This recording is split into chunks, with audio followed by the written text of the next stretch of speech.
I've always said in the heat of the summer to keep the garden and landscape simple, and there's no easier way than to enjoy container gardening. Let's take a look at some examples at our friend Tim's house. Tim has an arbor covered with red flowering passionfruit vine that has two simple concrete urns with matching red flowering purslane. Through the arbor, we see my favorite Vista Bubblegum Supertunia growing in a raised planter, which by the way is a container, along the front of the house.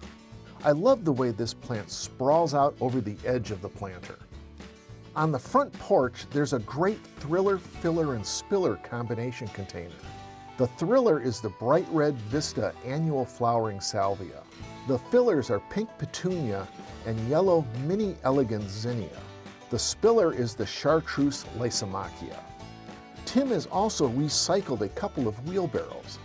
After cleaning and painting them, the first is planted with double French marigolds, orange purslane, and bright yellow with red throat tropical hibiscus. Flanking are two tomatoes planted in GroBuckets. The other is planted with colorful croton and bright red vinca.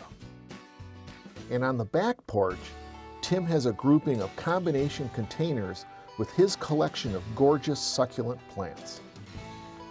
So remember, when the summer heat is on, containers are a simple garden practice. I'm MSU Extension Horticulture Specialist Gary Bachman, and I hope you'll join us next time on Southern Gardening.